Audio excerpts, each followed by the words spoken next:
can't think of a trend or anything in 2025 that got as busy, as popular as running.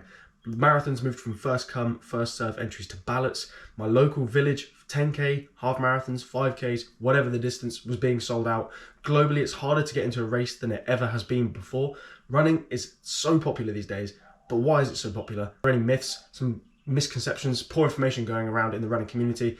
This video, I'm going to demonstrate how you can become a better runner in 2026, and maybe if you get some dodgy advice from someone at a run club or out on a run, how to know if that's actually good advice or not. I would like to say, just because somebody is faster than you doesn't mean they know more about running than you. Chances are they probably do. They put in a bit more work, been a bit more consistent. Maybe they've got elite genetics and they're just a freak athlete. But if somebody's faster than you, it doesn't necessarily mean they know what's right for you. Example, if I want to become a better marathon runner, I'm not going to follow somebody that is trying to run a sub 220 marathon. I recently got my marathon time down to 3:02 in Valencia the other week, but I don't want to train like somebody that runs a 220 marathon. So if they handed me their advice, I don't need to be doing 160, 180 kilometer weeks. For me, I built my base running at 80 kilometers a week for Valencia Marathon and I managed to get a 3:02. Now I'd like to caveat that because when I did Brighton Marathon in 2024, I ran 3:52. The 3 marathons since, I've done 2 this year. But when I did my first marathon, I ran twice a week. I did a long run on a Sunday and I do a easy tempo-ish session on a Tuesday. I'd average about 40 to 45 kilometers a week, if that, and most of that was being made up by my long run. My week was typically a 7 or 8k run on a Tuesday and then a long run on a Sunday, and I'd progress that up. And that was all I wanted to do. That is all I wanted to do. My goal for my marathon was just to get round and potentially go sub 4. So I just ran twice a week. And I was really happy with that. It made me keep up with my lifestyle of going to the gym, enjoy hobbies, socializing, going out. I didn't want my whole life to be consumed about running. But as I got into it more, my passion and understanding of how I wanted to train, I wanted to become faster. As soon as I crossed the line, I signed up for another one. I thought, right, I'm going to commit even more this time. And that level of commitment is how you build up your fitness. If you start running crazy mileage a week because somebody who's quicker than you told you to do that, you're on a fast track to get injured, fall out of love with running, and burn out from a hobby that you wanted to get into just for enjoying it. As I mentioned, maybe because someone's faster than you, don't necessarily need to take their advice. Secondly, training. A lot of people, within the structure of training, a lot of people will glorify intervals or say there's one session that you need to do, or this one session got me a 5k PB, this one session got me a 10k PB. It didn't.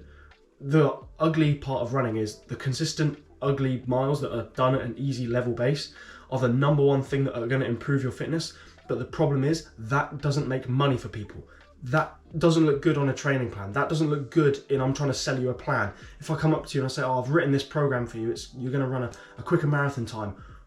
Here's all these glorified sessions that you're going to do. You're going to do loads of work in zone 3, zone 4. It's going to cross all the different areas of your heart rate. I've got all the buzzwords in here. I've got threshold, I've got fartlek training, I've got intervals, I've got marathon race pace efforts. That looks good, but what you actually need to be doing is just easy, steady running. The number one thing you need to do to get better at running is more easy, steady runs. Now, I'm not saying these workouts don't have a place, but if I was to make you go out and run 40, 50 kilometers a week, super easy, slow, steady, that you can recover from, you just jog around with your friends, have a conversation, listen to your music. If you can sing along to your music, you're running at an okay pace. If you can't, you get out of breath, you need to slow down. But if you're able to do this over time, build up your base level of fitness and bank it for weeks. It's not 1 week. You don't need to do it for 1 week. I need you to do it for 8 to 10, 10 to 12. Build up the base over time, and then in a few weeks' time, sign up to that race. Do that half marathon, that marathon. You've built a great base of fitness ready to implement those sessions. So you're not going to fry yourself when you think, all right, I'm going to do my first ever threshold session today.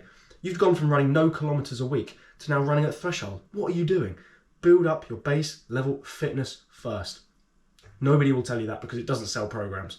But honestly, it's how I went from a 3:52 to a 3:02. It's just by chalking up some more mileage. I know I only got to 80 kilometers. So there's people out there that run more than that. But I'm telling you, run easy and run steady. There are some good interval sessions that you can be doing. Obviously, I did some of these in my training and I would definitely recommend doing it. But you need to get to a level of where your fitness can actually tolerate that and you can recover from it. With fitness and you want to implement these sessions, go for it. 4 by a K, 5 by a K, 6 by 5 minutes.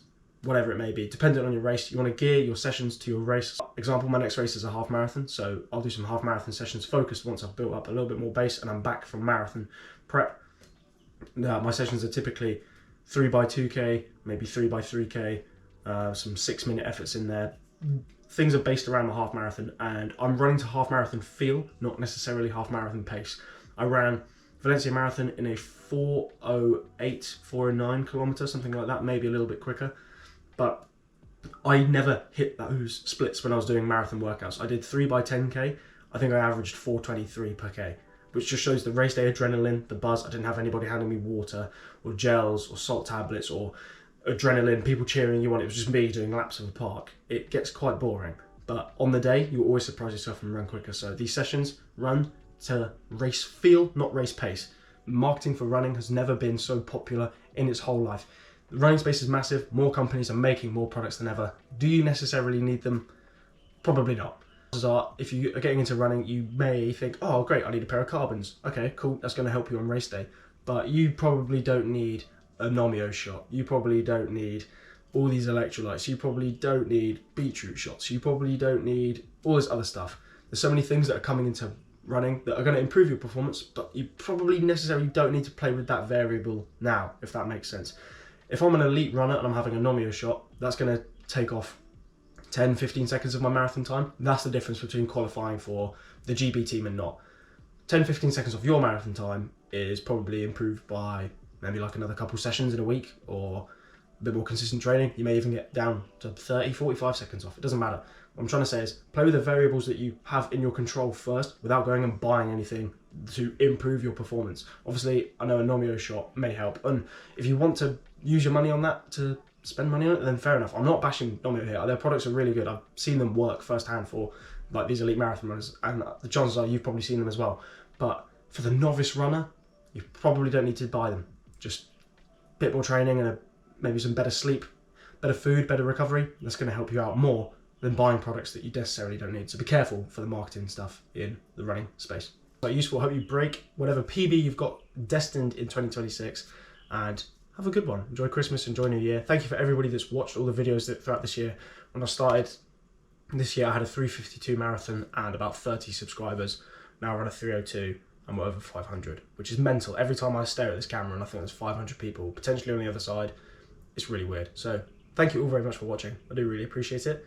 Have a great Christmas, great New Year. Enjoy running in 2026. I think I've said that already, so now I'm just rambling. And I might cut this out of the video, but I might not. We'll find out when we get to the end of it. So stay active, stay healthy, all the best. See you soon.